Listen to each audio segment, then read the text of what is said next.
Personally, it just has to be the passion and the self-initiative. Like, if you're not interested in the language or are motivated to learn that language, it's going to make it really hard for you to continue with a language that is hard or that's a critical language. So you definitely have to have the passion. And I think just sticking with it, like I think especially right now learning Arabic, it's really hard and there are days where I just want to give up, like I'm not getting it. The sounds are very different to what I'm used to. It doesn't exist in an English language.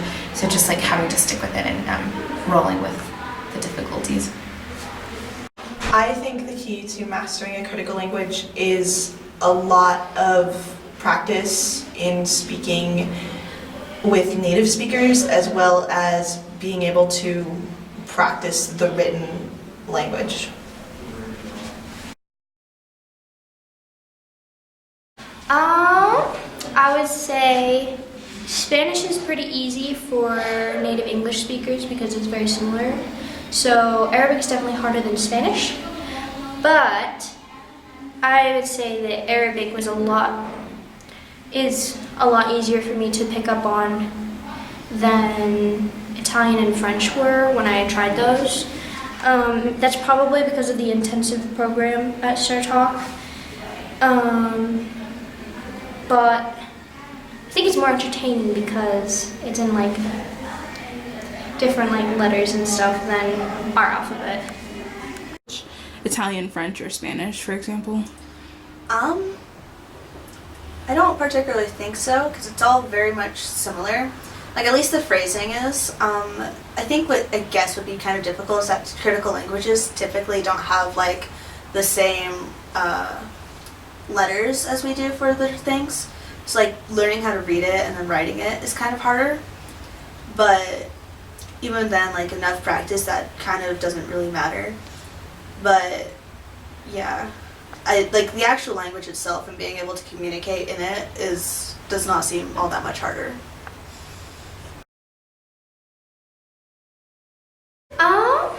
Well, Arabic is like a really big part of my family history.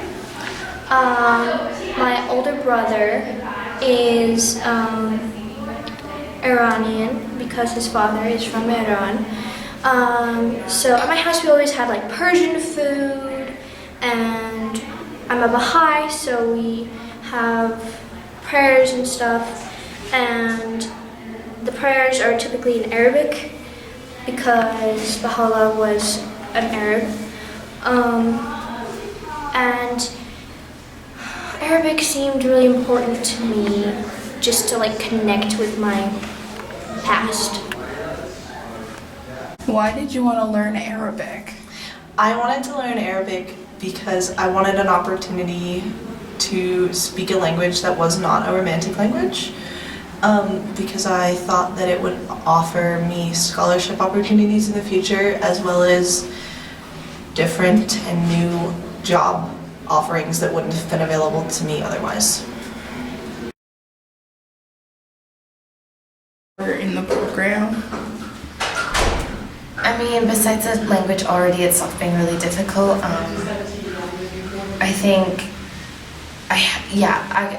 the approach that they use to teach the language, very all immersive. Like, I have taken a couple years of French, and once you get to higher level classes, that's kind of how the class is set up to be all immersive, like it's all French. And I think it was just very interesting to me, and I think a good method of like being all immersed in Arabic. You're never going to hear English. I mean, the teachers will help you and guide you through what you don't understand, but having it be all Arabic and you just non-stop hearing it, I think that was different and a really good approach to learning the language. Okay, I was honestly surprised last year when we did the program that all of our teachers were Christian. That was really weird to me because like the Arabic world is definitely known for being majority Muslim, and all of our teachers last year were Christian. And I was really surprised by that because I thought we would like have like less of that in this program, but this year we did have 2 Muslim teachers and 2 Christian teachers, so there's slightly more diversity this year, so that was probably the biggest surprise to me. Was there anything you didn't like about learning Arabic specifically? I think what's frustrating is that some of the sounds I've never heard, and there's like a letter called ghain, and it's just the throat, and that gets me. And just like the small little differences, like between like what makes it masculine, what makes it feminine, and like there's short vowels which change the sound and like the pronunciation of a word.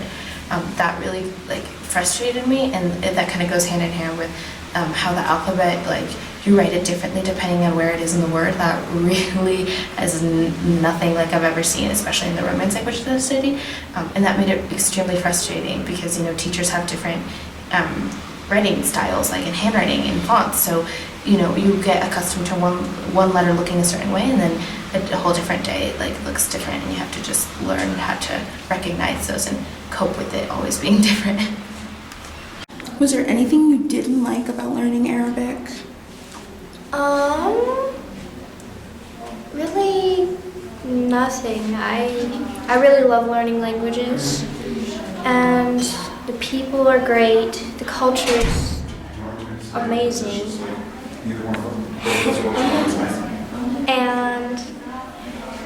and it's all generally been a pretty positive experience. Was there anything you didn't like about learning Arabic? I think what I didn't particularly like was that I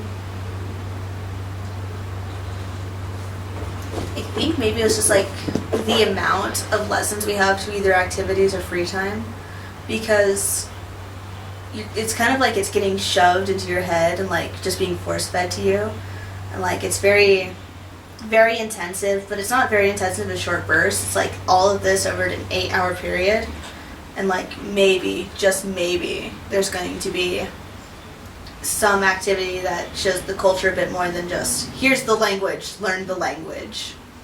But that's kind of be stuffed over the years, and like after all of it's over, you're just kind of like, oh yeah, it was really fun. And, like you remember the activities more so than like the actual classes.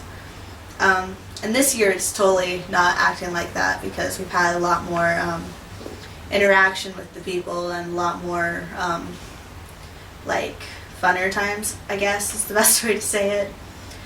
So, and like the information we're getting, it's all very much less intensive than I remember it being, so yeah. Is there another critical language that you want to learn? Farsi and Korean. Language that you want to learn? I would like to learn Korean and Chinese because they seem very important. Korean more for the fact that no, I don't particularly want to learn Korean. Sorry, I'm going to change that. No, but Chinese for sure, because I would like to kind of get to know more about the Asian world, and like I'd love to travel there, but I like to learn the language first.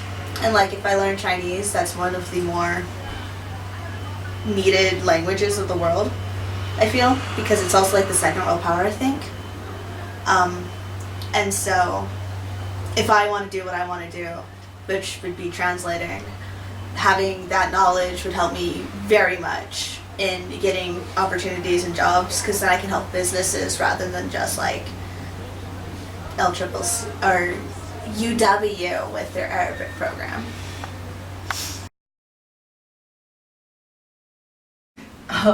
I very much doubt it. Okay, try.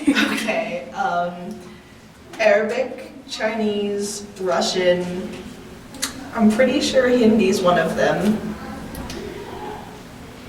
Yeah, that's 4.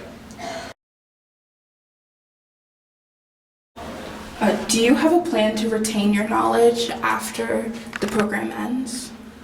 I would like to continue and further my studies studies of Arabic when I go back home to Atlanta.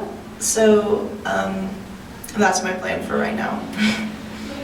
Do you have a plan to retain your knowledge after this program ends? Absolutely. I have made some amazing friends here.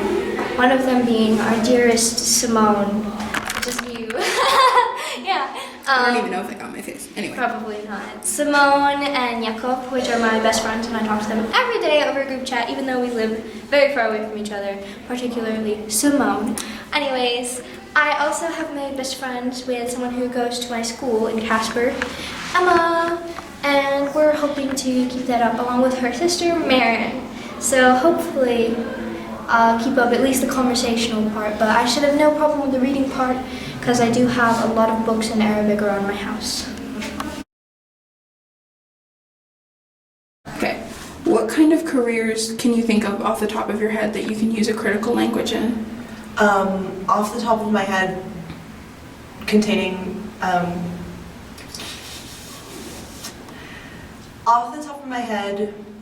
with Arabic, business, finances are two very large things that you can do with Arabic.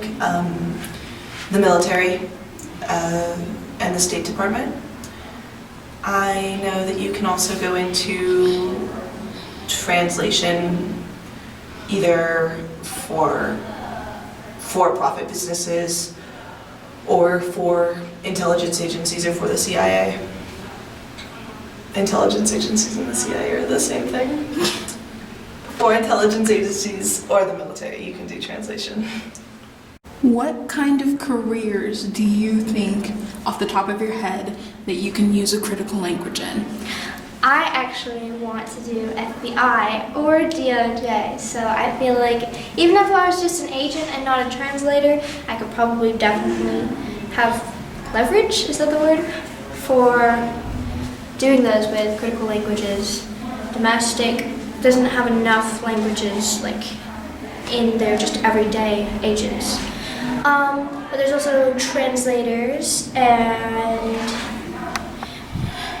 anything in government probably has things that they would need it, so mostly government.